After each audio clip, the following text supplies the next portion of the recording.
चमकपुर गांव में ज्योति अपनी माँ विनीता और पिता रामलाल के साथ रहती थी। ज्योति बहुत ही नेक और संस्कारी लड़की थी, परंतु उसमें एक ही कमी थी, वो अत्यधिक मोटी थी। उसका रंग रूप भी सांवला था। अपने बड़े हुए वजन और अपने काले रंग के कारण वो अक्सर उदास रहती थी। एक दिन विनीता ज्योति को बाजार से कुछ सामान लाने के लिए कहती है, बेटा ये लो कुछ रुपए और बाजार से कपड़े धोने का डिटर्जेंट ले आओ। नहीं माँ, मैं बहुत थक गई हूँ और मेरा बाजार जाने का कोई मूड नहीं है। आप बाजार चले जाएंगे तब तक मैं कपड़े पानी में भीगने के लिए डाल देती हूँ और आपके आने से पहले मैं घर के सभी काम करके रखूंगी। क्यों बेटा, आज ऐसा क्यों मना कर रही है? चली जा जल्दी, मुझे खाना बनाने में देरी हो रही है। नहीं माँ, मैं बाहर नहीं जा सकती। जब भी मैं बाहर जाती हूँ तो गली के बच्चे मेरा काला रंग देखकर मजाक उड़ाते हैं। क्यों, बच्चे तेरा मजाक क्यों उड़ाएंगे? माँ, क्योंकि मेरा रंग काला है और मेरे चेहरे पे ये अजीब सा निशान भी है।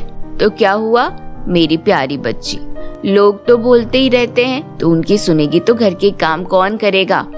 मेरी बात मान और जल्दी से जाकर ये कुछ सामान ले आ। माँ, आप समझते क्यों नहीं हो? मैं बाहर नहीं जा सकती।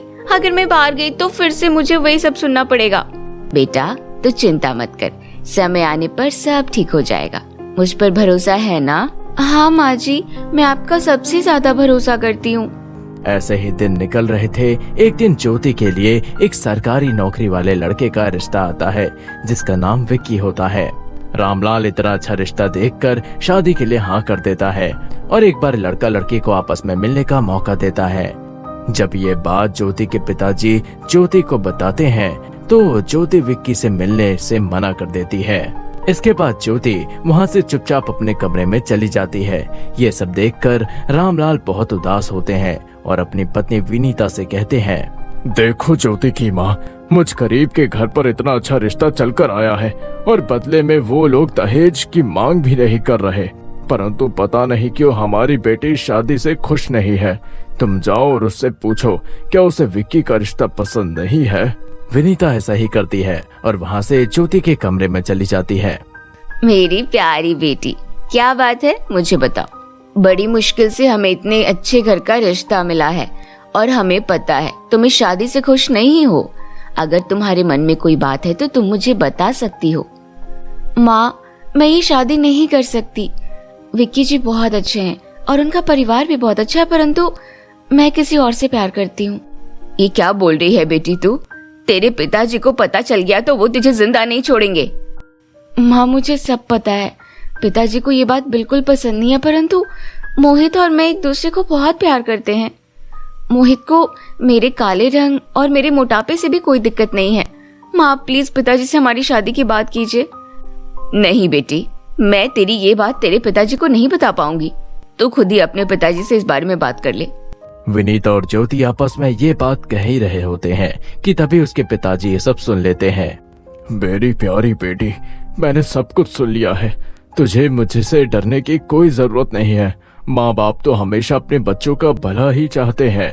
अगर तुझे मोहित बहुत पसंद है और वो तुझसे शादी करने के लिए तैयार है तो मैं भी इस शादी के लिए तैयार हूँ।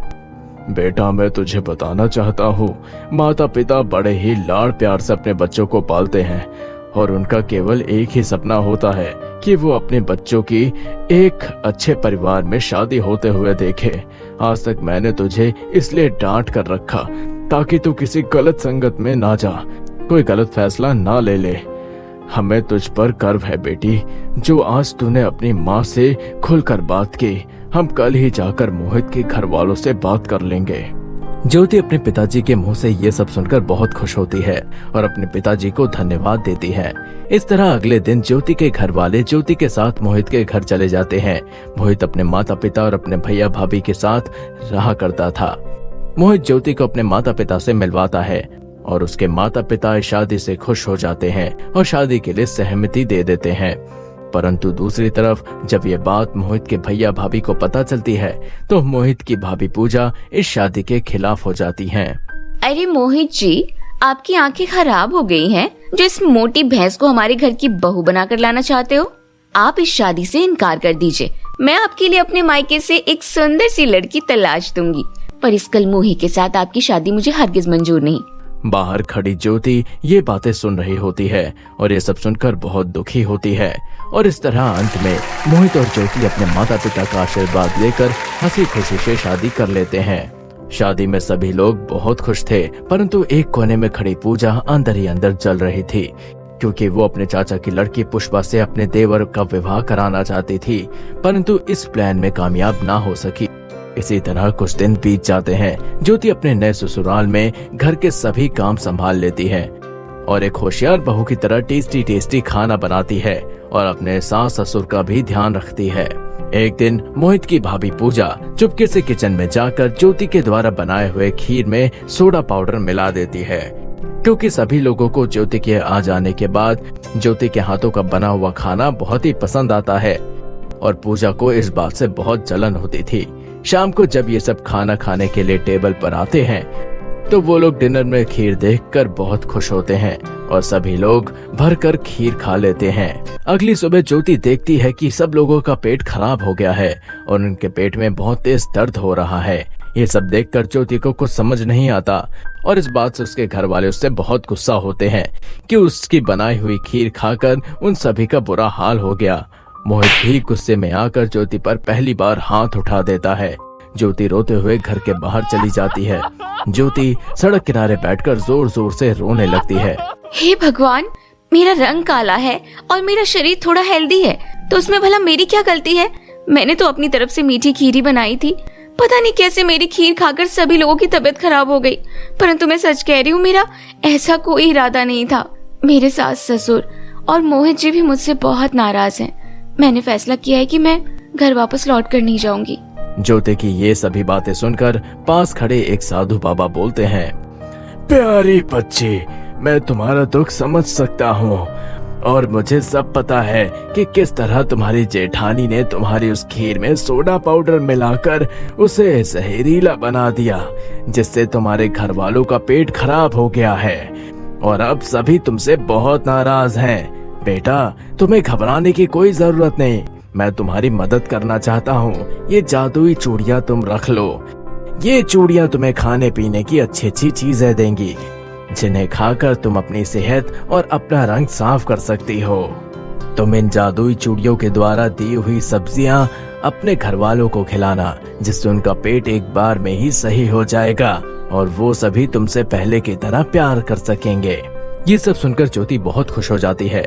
वो जादुई चूड़ियाँ अपने साथ अपने घर ले जाती है। ज्योति उन जादुई चूड़ियों से जल्दी से ढेर सारी सब्जियां मांग लेती है। ज्योति उन सब्जियों को बड़े ही मन से बनाती है और सभी घर वालों को खाने के लिए देती है।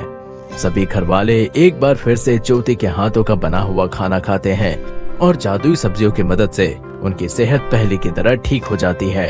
ये देख सभी घर वाले ज्योति के खाने की तारीफ करते हैं। ये सब पूजा से सहन नहीं होता और वो फिर से शाम के समय चाय में वो सोडा पाउडर मिलाने जाती है। ज्योति वो बात पहले ही जानती थी और वो पूजा को ऐसा करते देख सभी घर वालों को इकट्ठा कर लेती है और इस तरह पूजा का काला चेहरा सभी घर वालों के सामने आ जाता है।